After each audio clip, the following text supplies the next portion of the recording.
Marketer of the Day, episode 646, Mindset, Market, Message, Medium, Money, Manage, and Measure. Get your messaging right for your funnels with Trish Saemann. Hey everyone, and welcome back to the Marketer of the Day podcast. We're here with Trish Saemann, and we had Trish's husband on a little while ago, and you can find his episode at marketeroftheday.com/395. And Trish and Brian are both with GoBeyond SEO, which is a digital marketing firm, and they're also with Creative Clarity, which is a business coaching and entrepreneurial education company. And Trish is a graduate of the internationally recognized Goldman Sachs 10K SB program at Babson College. And we're going to have a lot of fun. Trish is a straightforward person. She's a results-focused marketing expert, and she's intent on helping entrepreneurs get more clients that they love. So if you don't want any more clients, if you don't want a business, if you hate making money, then shut this podcast off right now. But if you're the least bit curious about what more things are possible, then sit up, pay very close attention, take lots of notes. So Trish, how's it going today? It's going great. Thanks so much for having me. Glad to have you. So what is your focus and what is the difference between you and Brian in your agency? Ooh, that's a really great question. So our focus is we do like to work with entrepreneurs, but not exclusively. There are some people who, they have a marketing role inside their organization and we can help them out. Where the big difference between Brian and I lays is more in the operations versus the actual marketing messaging. Messaging is definitely more my speed, whereas the operations and funnel creation, things like that, is more in Brian's camp. So we're very complementary, which it's been really fun working with him. Yeah, and especially where I don't know if you have this issue, but there are just some parts of marketing where just I can't wrap my head around it, or it's not very exciting. So for example, in my case, like I'm for whatever reason not great at traffic, not great with the affiliate stuff, but I am great with more like the copywriting, conversion, getting web pages and getting back-end membership sites working. So that's kind of weird, right? How like there's just some aspects of marketing where our brain just won't cooperate, and that's why we sometimes need other people with those complementary skills. I completely agree. You know what's the most interesting thing about marketing to me is that it's so broad. It's like saying, well, I'm a biologist. Okay, so do you study animals? Do you study plants? Do you study the space? Like what part of it do you study? Same thing with marketing. There's everything from affiliate marketing to market research to messaging to branding to building those funnels and conversion rates and things like that. There's so much to cover that it's pretty rare that you'll find any one person who can truly drill down on all arenas. I mean, just pens with your company's name on it is a form of marketing. So there's all different kinds of things as to how to get your message across. And then I can actually understand why a lot of entrepreneurs hire marketing experts, because they're an expert in their field, but not necessarily in marketing. And there's so much ground to cover. So yeah, I completely agree with you that there are certain aspects where some marketers might be more of an expert in, say, digital, whereas other marketers might be more focused on funnel creation and research, things like that. And you say that your expertise is in messaging. So what does that mean exactly? So I think where people make huge mistakes with regards to messaging is that they try to cast a wide net. In other words, they speak a broad message.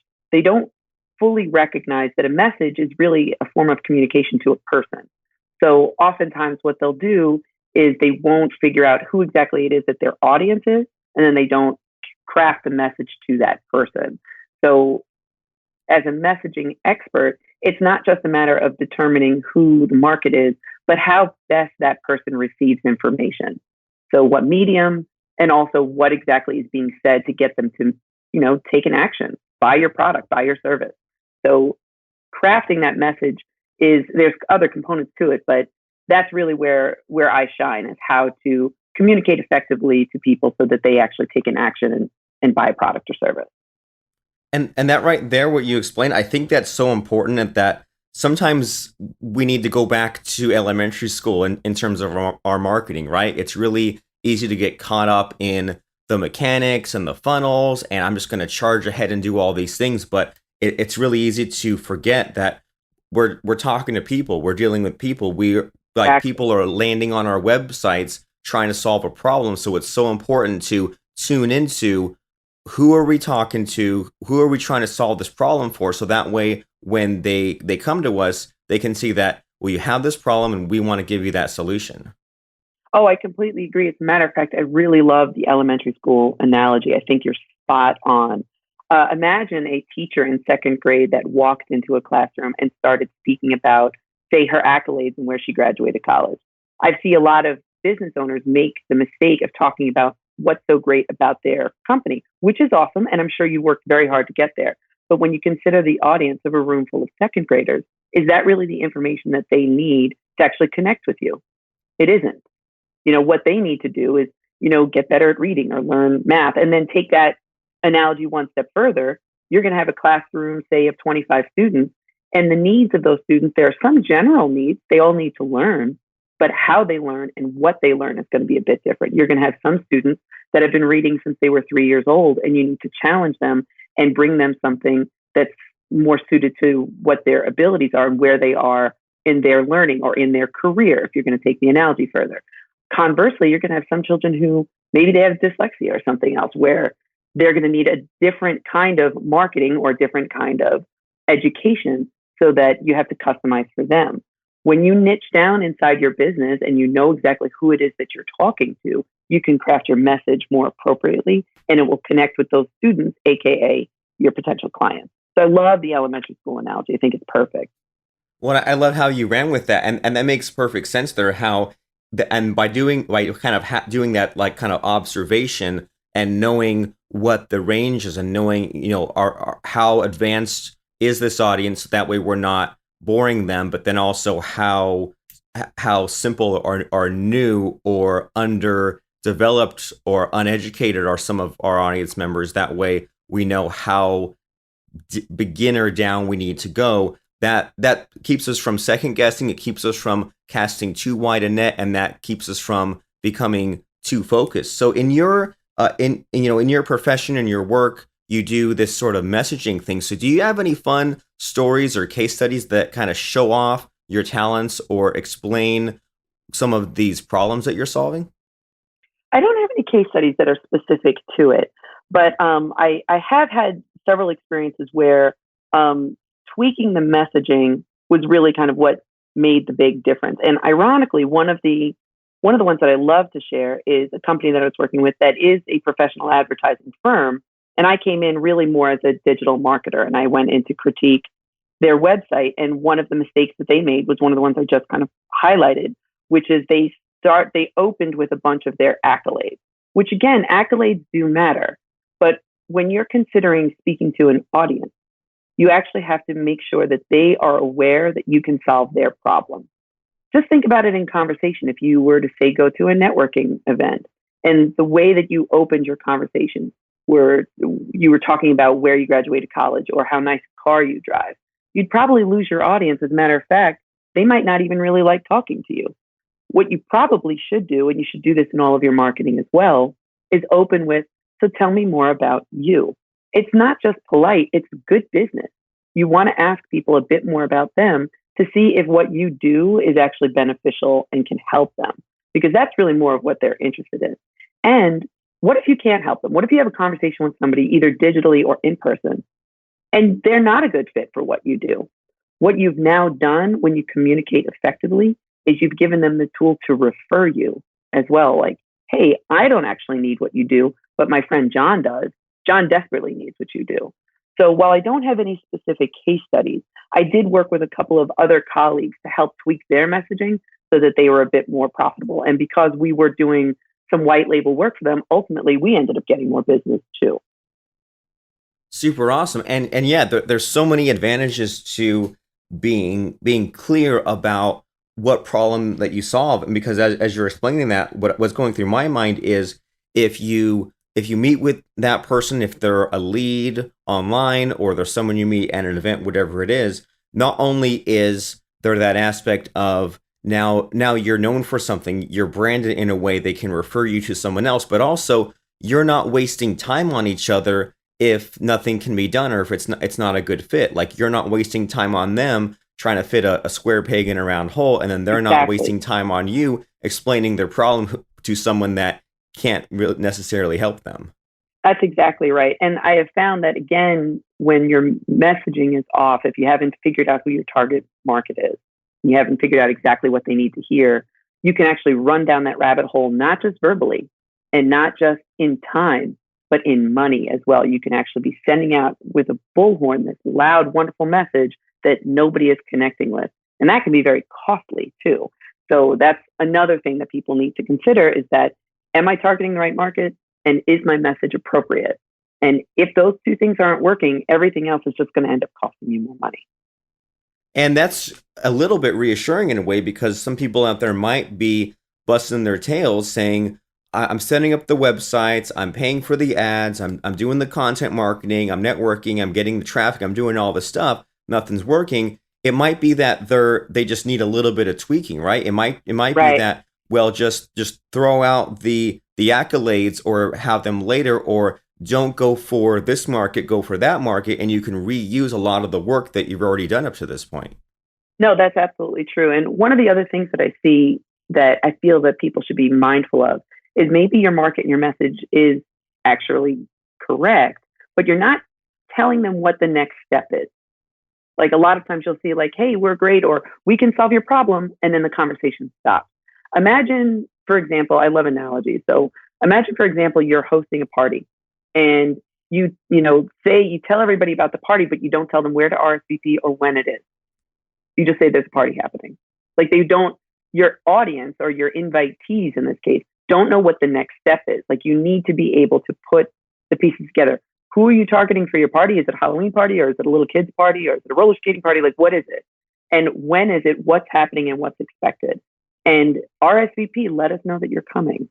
You know what I mean? Like, you need that kind of closed loop in all of your messaging, so people not only know who you are and who you're targeting, what you do, but then how best to engage with you. So I found that a bit out there as well, that people lose money simply because they didn't ask for the sale. They didn't say, come on board, give us a call, fill out this form, make an appointment, visit our showroom, whatever it is. Make sure you have to include that next step. Like, we just tell them what they need to do. Right. Have that call to action. And that's great, because it solves that problem of, if I have that web page or that article or that video or that conversation or that presentation or whatever, how the heck do I end it? We'll end it right. with what the next step is. And as a buyer, there have been so many times when I've been having to look for what I'm supposed to do, or like say I go to a web page and I'm like, okay, there's this live event coming up, there's this conference, looks really cool, and all I'm doing is searching all around, saying like, okay, where is it? Is the date passed already? Is it close to me? Where's the right. hotel? How do I get to it? And I'm looking on this whole web page, and they did all this work and all this fancy graphics, and I'm just like, all I'm looking for is when is it, where is it, and maybe the price. And it's like, nothing else matters unless I get a few handfuls of information there. Exactly right. Exactly right. You can appreciate the aesthetic only in as much as you can engage with it. If you don't, I mean, just because it's pretty doesn't mean it's actually going to sell if it doesn't tell you what to do or where to buy. So yeah, again, just another thing that I see. So, again, this is part of the reason why marketing can be complex. There's so many things to think about. Right. And then, like you alluded to just now, is that sometimes it's easy to get distracted by the fancy website designs or the fancy tools, or say, I need this one click this, or the tagging these leads or this funnel. And it's like, you can have all the fancy aesthetics, but if you're lacking in the foundation, that really sucks. Yeah, it really does. And not only that, but it sucks your money away. And that's where people, you can, and make no mistake, I have tremendous respect, and I think there's an important need for design. But if you don't have the fundamentals, to your point, if you don't have the fundamentals of knowing it is who you're marketing to, that's what I see too, is that these beautiful aesthetics, in many ways, you're like, well, this website is just so beautiful. It's the most beautiful website I've ever seen. It's gorgeous, and I love it. And you have to ask yourself, are you the business owner? Are you the target market? Is it you we're trying to attract?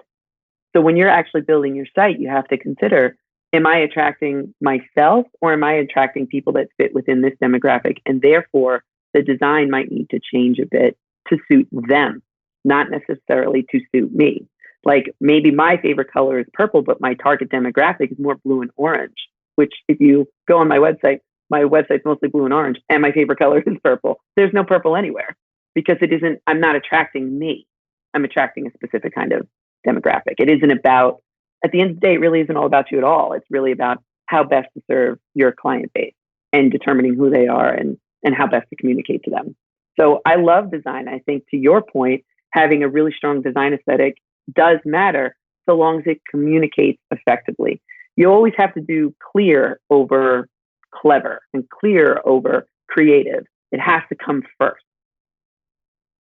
Right. I agree completely. And it kind of, it messes you up a little bit, doesn't it? Because I've been through that. I've been through creating the fancy website and working really hard on it. But then when I actually split test it and track conversions and things, I noticed, well, when I have no logo, or I shrink the logo, or I have less graphics, or I have big giant text, for some reason that converts more. And it's a little bit painful to let go of some of those things that look really good. And sometimes I end up even building an ugly website, but then I have to tell myself, well, which do I want? Do I want a beautiful website that doesn't make money, or an ugly website that does? You got that right. And it's so true too. Even think of it in terms of, creating anything. If it's supposed to have a function, like if its function is to just be beautiful, then have a sculpture. It doesn't necessarily have to function in any medium. It can just kind of sit there and it could be looked at and appreciated.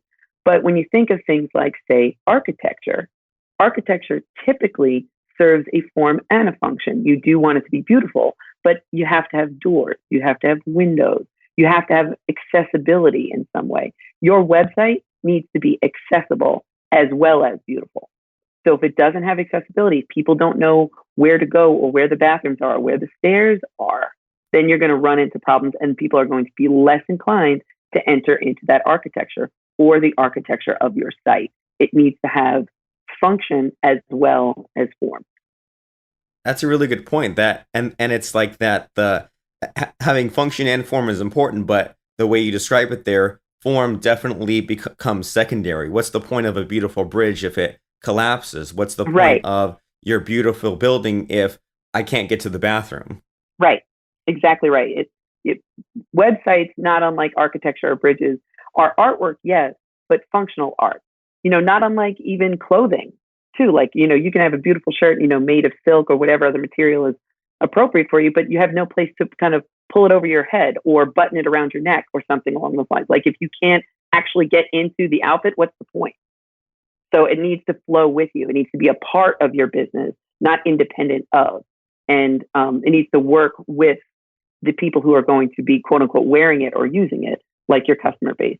And I'll tell you right now, there's nothing more frustrating than knowing that this company has something that you need or a service that you provide and you can't navigate their site.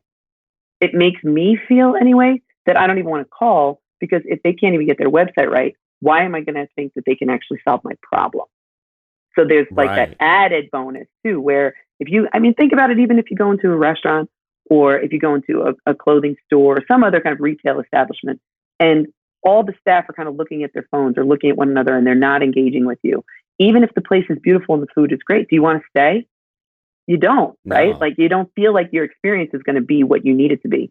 Whereas other places, well-oiled machines, you walk in, they address you, they take your order, they solve your problem, and then away you go. You walk away thinking you had a great experience.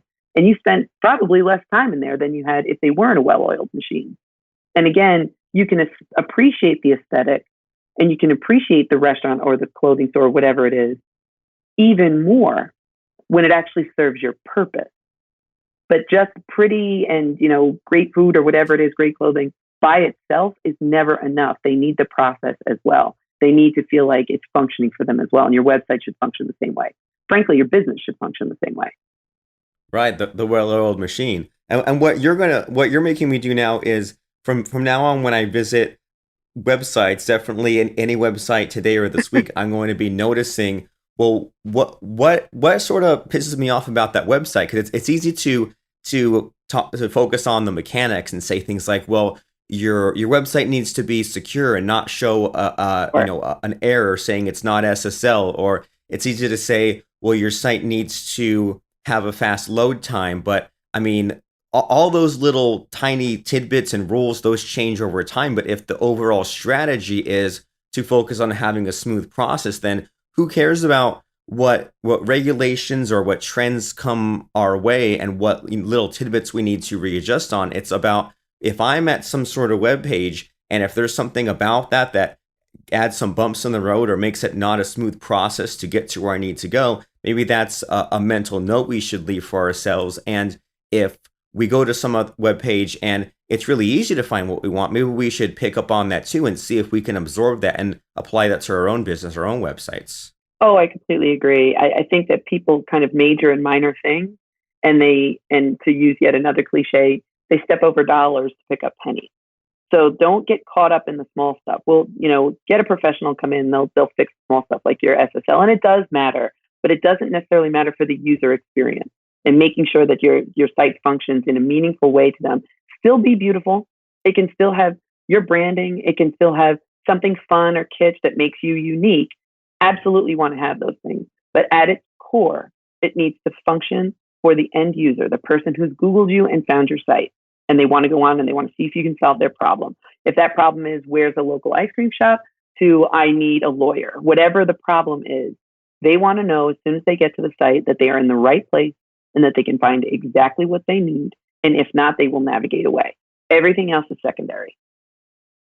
Well, you make it sound so simple, and you've given us a lot of things to think about and apply to our website. Again, a lot of things could be thought of as fundamentals, but I would guess to say that at least 80% of the things that we've discussed today, a lot of people either are completely missing out on, maybe they're not aware of it, or they are sort of applying it, but maybe need to take another look at their websites and make sure that it's 100% there. So we mentioned that it's important to know our audience so we can craft a message based on what their problem is and how we can help them, but also in that range of your audience might consist of many different people with different skill levels. So we need to think of it like going in as that second grade teacher in that class where we specifically know who we're talking to, but there might be some of those variations, but we definitely don't want to be in vanity mode and talk about our accolades, because that's going to fall on deaf ears. They care more about how you can solve their problem,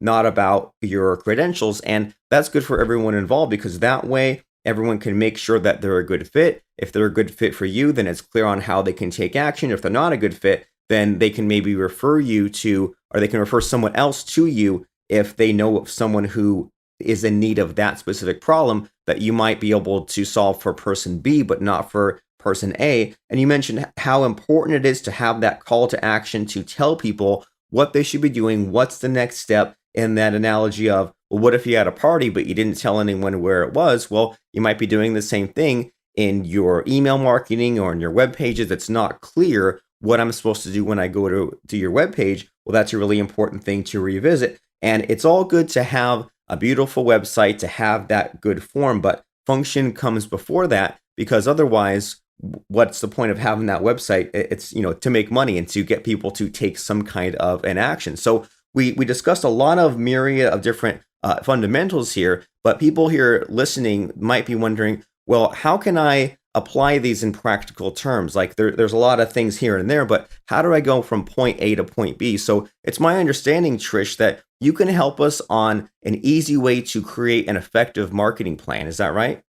Yeah, actually, I wrote this at the behest of a couple of my professional colleagues, because not unlike our conversation just now, I'd throw out a couple of things here and there.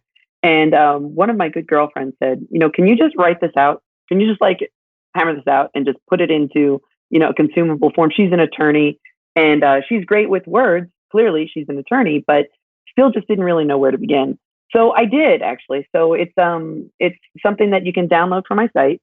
So it's called, the 7 steps and 7 keys to creating a marketing plan. And you can find it at trishsaemann.com. And I'll spell my last name because it's a little hard to spell sometimes. It's Trish, TrishSaemann.com. That's all one word, /7, SEVEN. And I'll say it one more time. So it's trishsaemann.com /7, TrishSaemann.com. forward slash 7 SEVEN. So yeah, and it's comprehensive, completely free. Awesome. And since, just so we're on the same page, when you say a marketing plan, because different people have different ideas of what that is, what does that mean exactly? Once they go and sign up and get these 7 keys, what will be the tangible results? So what they would need to do is go through each of the 7 steps and apply them to their own business. So for example, we start with mindset. Are you in the right mindset? And what does that look like with regards to your business? And one of the things that we touched on here, and although I didn't call it mindset, it's really more, are you in service to your customers? Is your marketing and your messaging and the direction that you're taking all of your marketing focused on them and not on you? And then it goes through each step and touches a bit on market. It touches on message and on medium.